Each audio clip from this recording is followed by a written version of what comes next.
Hello, random stranger. Well done for surviving Christmas and New Year's, and welcome to episode 3 of Made in Abyss. Last episode, a lot happened. Actually, this show really seems to pack a lot into one episode, and it takes like a decent rewatch or two to really catch all of the detailed world building and story that gets thrown at you. So Reg, with the help of the other kids, sort of tricks Lita into admitting him into the orphanage and really starts an undercover life as a human. We met Uncle Harbo, a black whistle, who brought home Liza's or Rico's mum's white whistle, and then we get hit with that sad backstory of Rico's parents, both of whom were sent on a mission to retrieve this special relic called the Unheard Bell, which interestingly is a bell that stops time. We know Rico's dad died in the process and that Liza was pregnant at the time and gave birth to Rico in the Abyss, and because they had to ascend from the 4th level, Rico's eyesight was affected somehow. And then finally there's the mystery of Liza's message right at the end of last episode, which seems to suggest that she's waiting for Rico down in the Abyss somewhere, so she may still be alive. Okay, so there's two broad points of analysis that I kind of just want to throw out there and see what you guys think.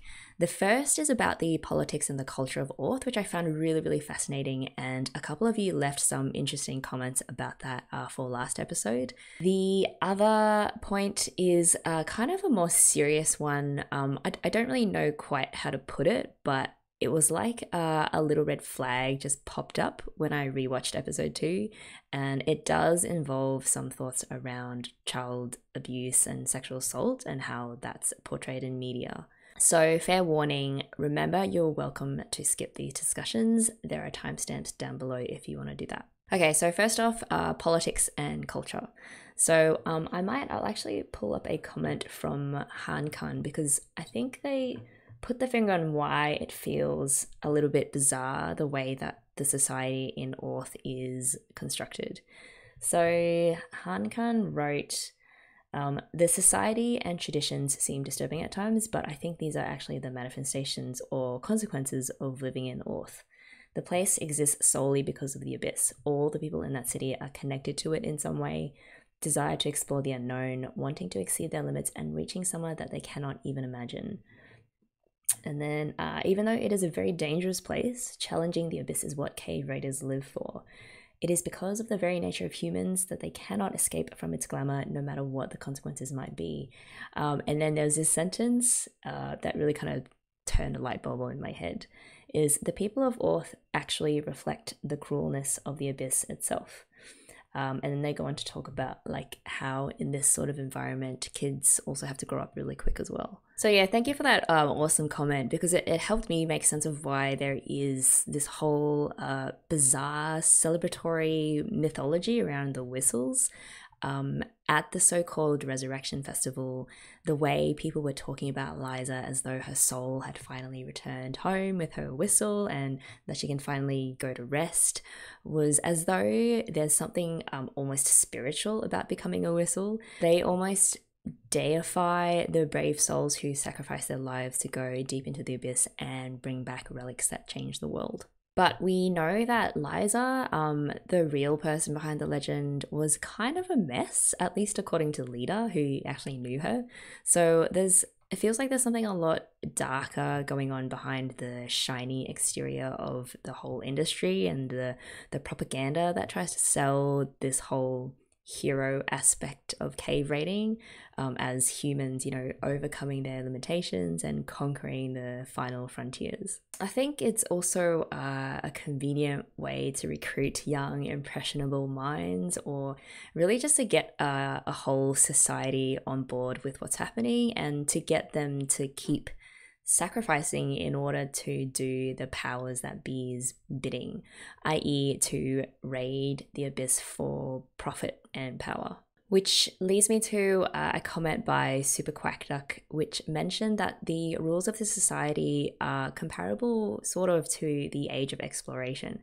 And after I thought about it, I was like, Yeah, that's actually a really good analogy. So you had several European powers who, in the name of engaging in this colossal competitive land grab, committed atrocities against the people of other nations. And of course, back then, the core fundamental rights that we've come to expect in a world that's been touched by modern liberalism were completely absent back then. And so things like child labor and torture and exploitation were just sort of par for the course. Okay, which leads me to my second point of order, and this is where I'm going to be mentioning child abuse and sexual assault and sort of how that's depicted in media. So again, I am going to give you the chance to skip over this if you really don't want to hear anything that's potentially controversial. Actually, I'm going to take a sip of water, and then by the time, if you're still here, then that means you want to listen to this.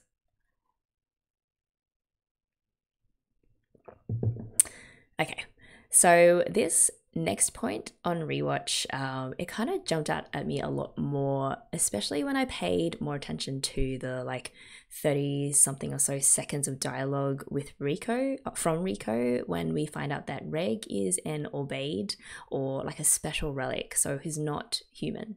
Putting aside the fact that in itself is a really interesting term, obeyed, because obeyed is like a poem about lovers separating at dawn and probably foreshadows some things happening later down the track. But the key thing that made me slightly uncomfortable is the nature of the experimentations that Rico carried out on Reg without his consent. In particular, there is this one just weird throwaway line that involving a stick. And if you think about it, it's just one of those situations where you have to call a spade, right? Like, it was straight up child on child sexual assault.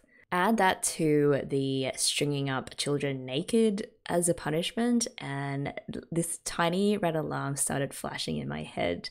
And that's not even going into all of the other disturbing physical experiments as well, like the burning and the drilling into Reg's skin. A few of you did flag that yes, there is some controversy around Made in Abyss, particularly around the manga and the author, which I've noted.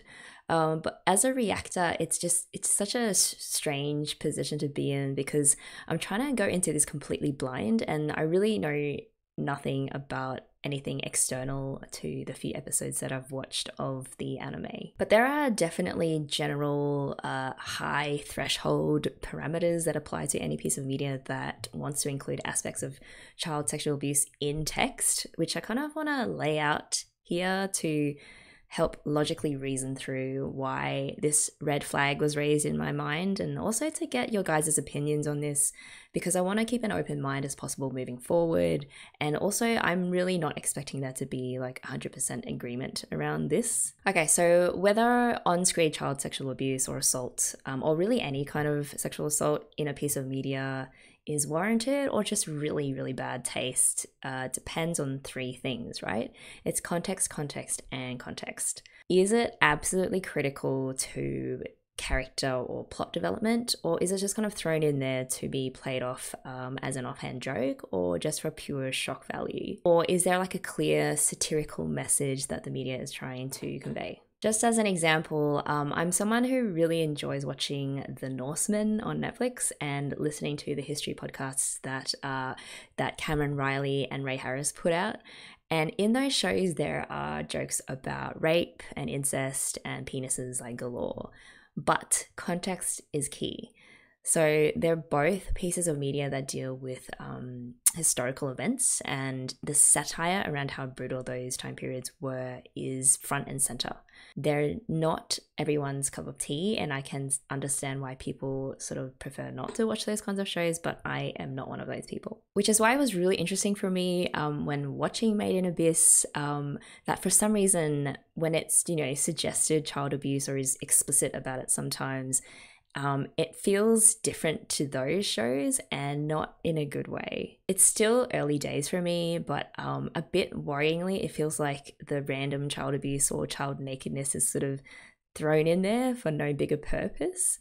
I think you could argue that it's to show how tough and twisted the society is, but to be honest, I feel like that's already established with all of the other aspects that we see of Orth. again, like there are probably people who are completely fine with what's being shown on screen, and you know, they probably have good reasons to be fine with it. I'm also aware of the fact that I come from a background of having worked a few years for an organization that investigated and prosecutes cases of child sexual abuse, particularly carried out through online means. So maybe my level of sensitivity to this stuff is slightly raised. But yeah, it just felt like something that I couldn't not make a comment on, you know? I'd also be curious to find out after finishing this series, if it does turn out that the child abuse stuff is just wrong, will that wrongness be severable? And by that I mean, can it be separated out from the broader piece of work as a whole? You know, just as an unfortunate byproduct, because I really am enjoying the world building and the story so far, and sometimes like great works of art have these unfortunate bits of them that we really just wish weren't there, but I guess we'll see. All right, I think it's about time that we jump into episode 3. So if you guys are good to go, let's do this in 3, 2, 1, play.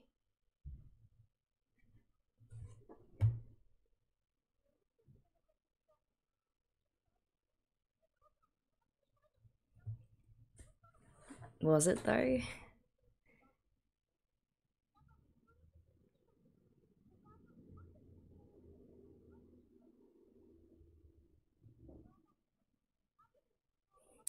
Again, this is something that's very similar to A Place Further Than the Universe, this idea of a potentially not dead mum waiting somewhere very far away.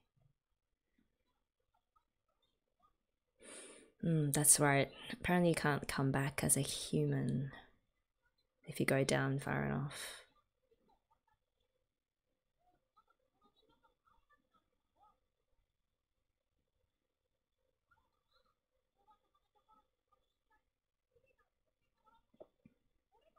I feel like Rico is strong-headed enough to be able to sacrifice all of those things, though.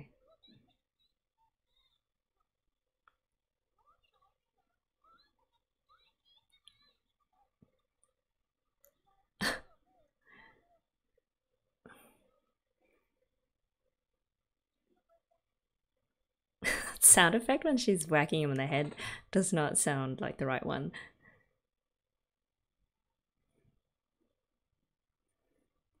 Alright, I'm just gonna see if I can pick up any more clues from this opening.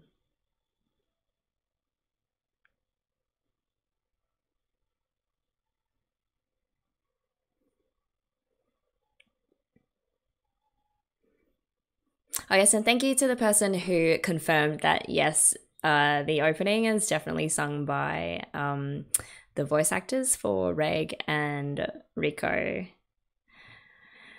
Japanese voice actors and their talent. I will never be able to get over it.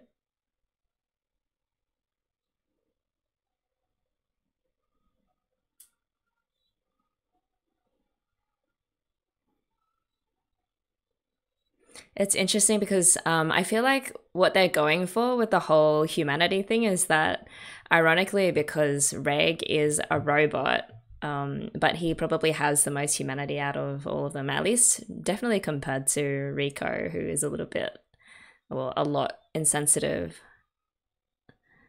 on that aspect. Oh, wow.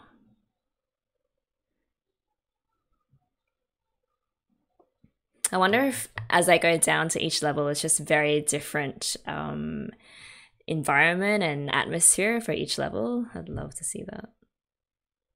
This leader looking like the put out dad, just so tired. Now it's more law. This is Liza's records.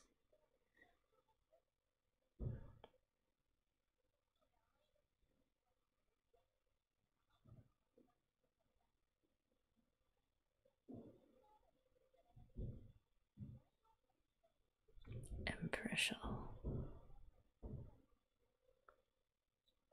They got all the way to the 7th layer.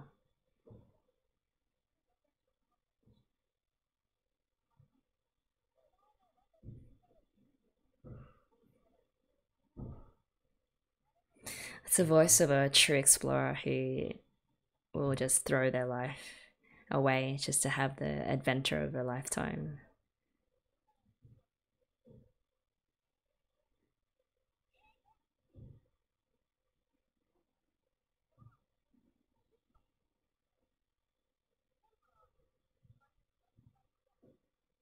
What's he digging for?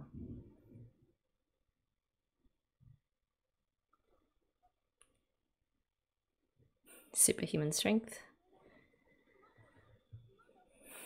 It's a potato. A potato with eyes or pimples. Everything is a relic in the abyss.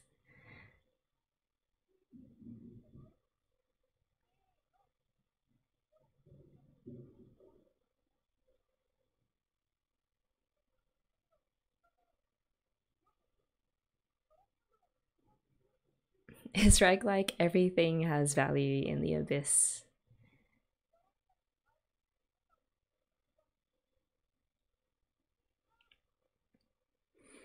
I also wonder if we'll get any insights into the foreign countries that keep getting brought up. Because the politics aspect of it is really interesting.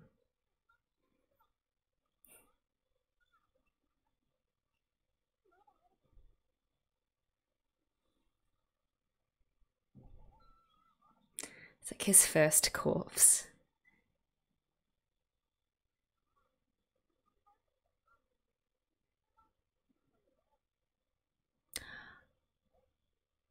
Oh, the past civilization. Some kind of religious place.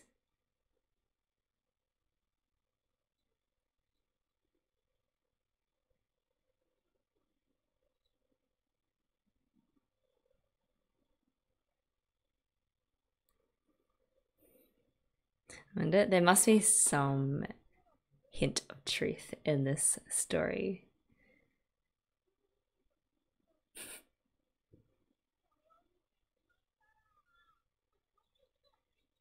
Anyway, Reg doesn't have a birthday, right? Or at least he doesn't know it.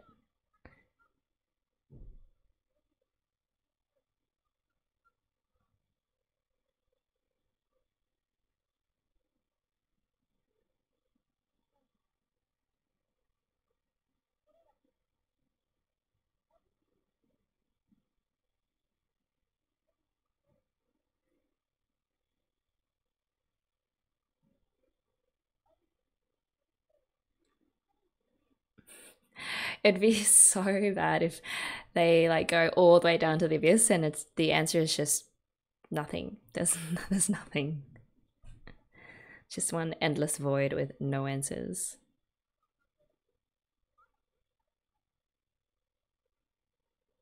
No, that wouldn't be funny. That would be terrible.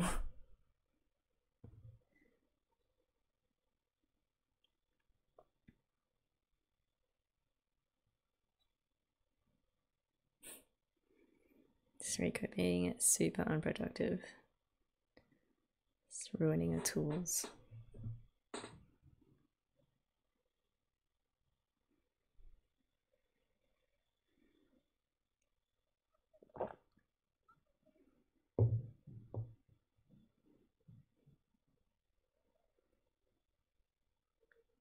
Oh, it's not a joke. Like, what level are they mining on?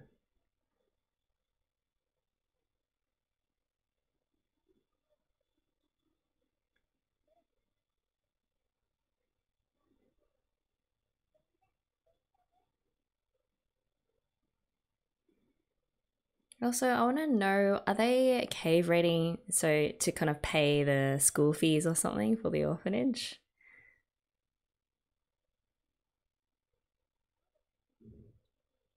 I mean, Lita seems like a pretty decent person. Doesn't seem the kind of person that would work for that kind of organization. I don't know.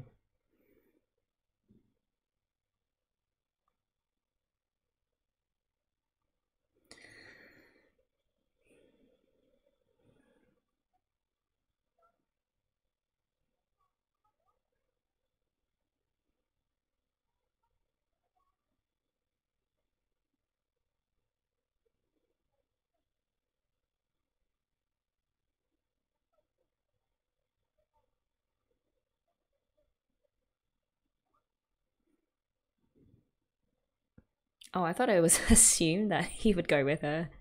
I think she'd survive without him.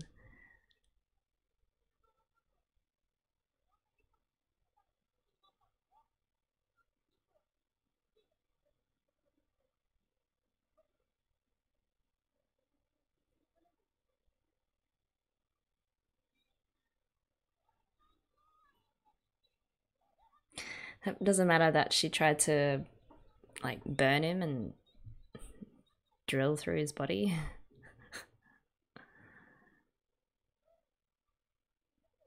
Oh no. Ew.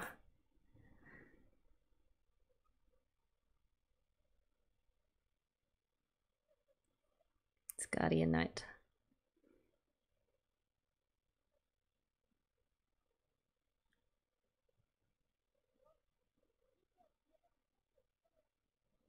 And died.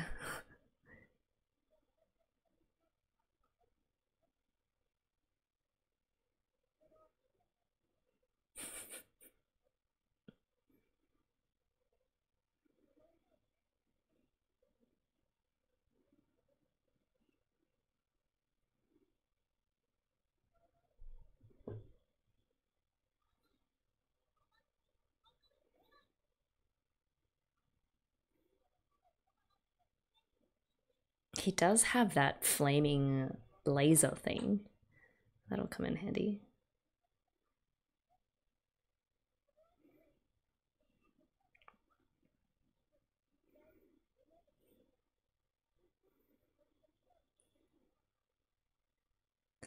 Oh wow, oh, it's so detailed. I love it. I wish I could read the text.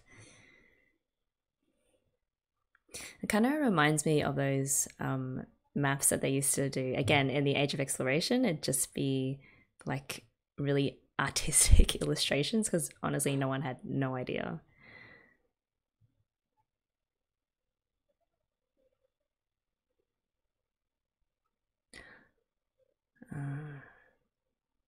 Yeah, you're on your own.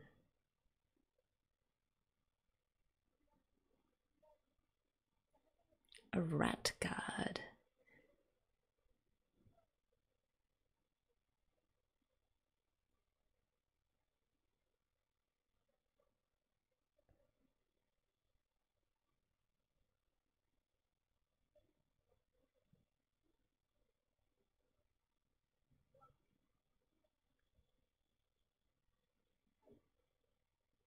The sea of corpses. So 5th layer onwards, white whistles only.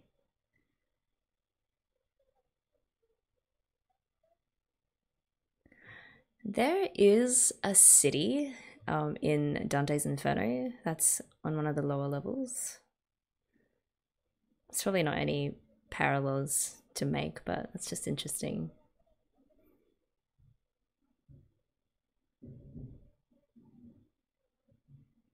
Right. So you lose your sanity.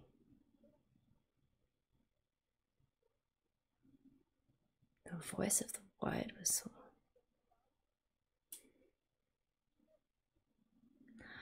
Oh, that's so interesting. So it is kind of like their souls live on.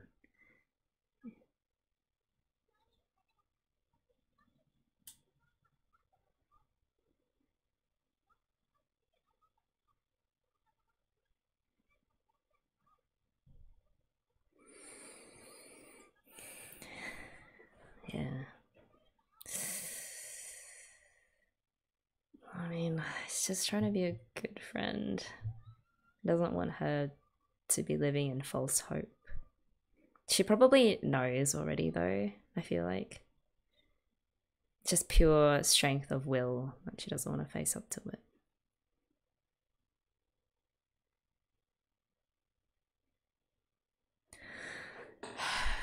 It's sad.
It's so sweet because Reg, again, ironically, has pretty high EQ. He's the most in touch with his human side, even though he's not physically human. He kind of has a thing or two to teach the rest of the kids.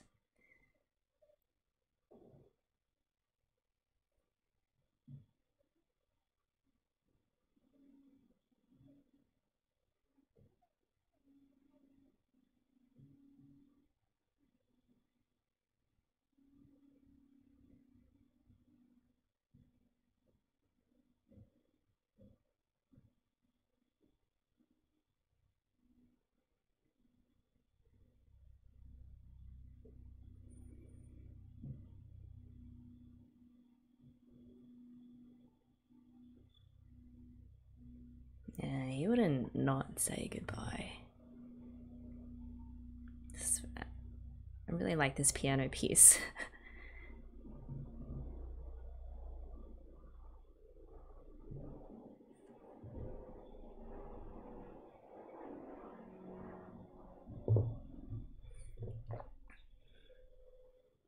Oh no. Okay. I have a really bad feeling. Yeah. Okay. I don't know. I just feel like he's gonna die.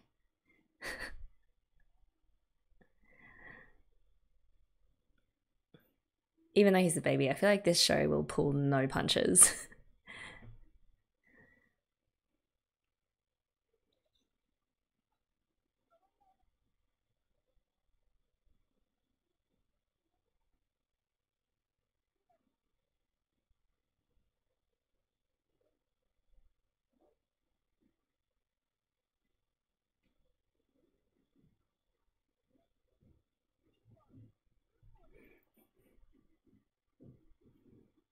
It happens.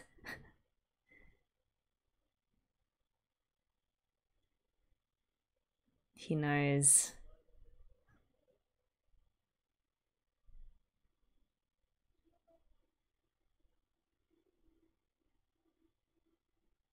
Okay, maybe not.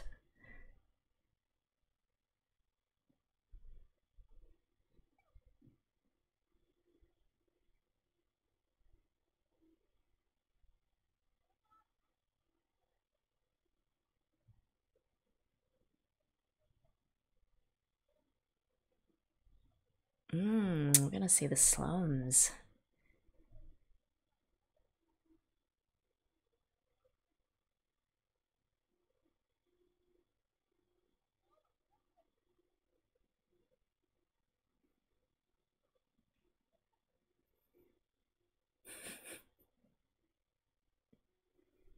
Oh, he's not from the slums.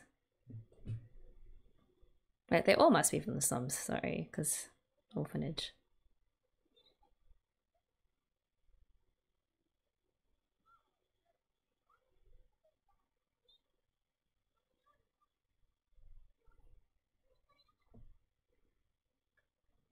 Okay, you gotta give Rico credit for that.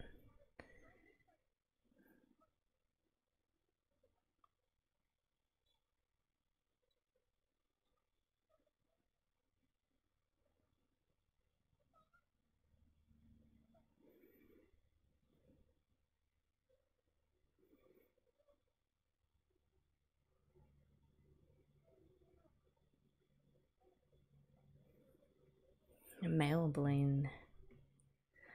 Oh man, that level of detail in the buildings.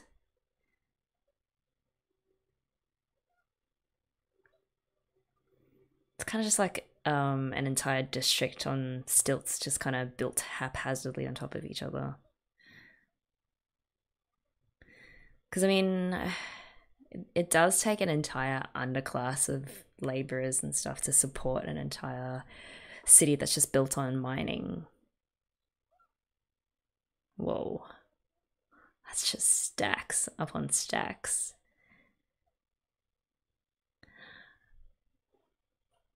Oh, okay. So you need like a license, obviously. Again, it's so interesting because it means that there is a monopoly on who gets to seek out wealth in the abyss.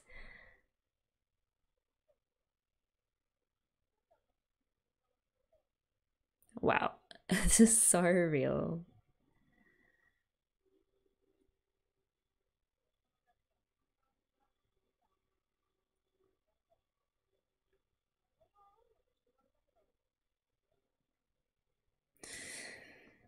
Whoa. Okay, so it's another confirmation that this is a terrible society. Is mortality rate is really high for kids.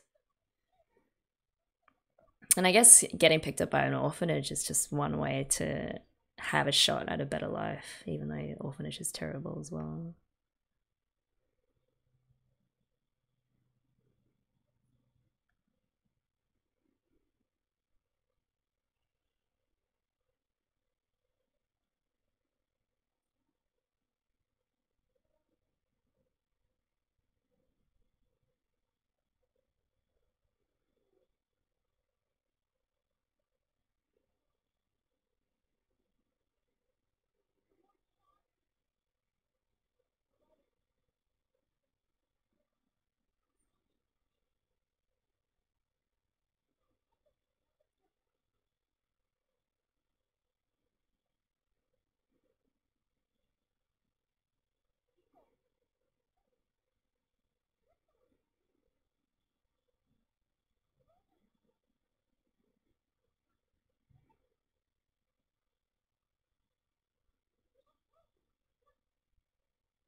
What?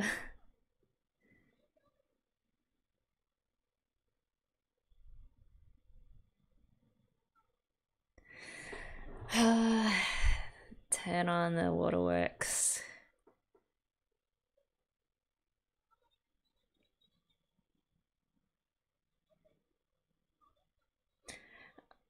Why? I just get this feeling that it is gonna be the last time that they see each other, or at least see each other in recognizable forms.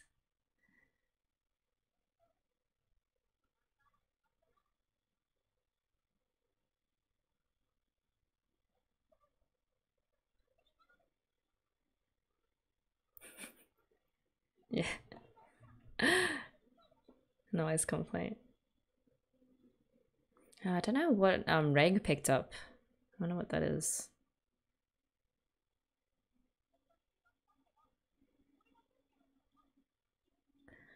Oh, this background music is so amazing. It's really beautiful. And it's funny because the music is sort of swelling and going upwards or ascending while they're going down into the abyss. It's a really interesting contrast sound wise.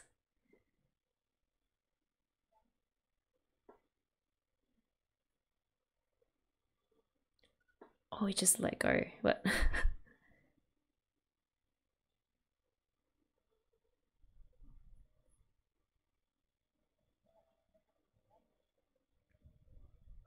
Life and death, blessings and curses.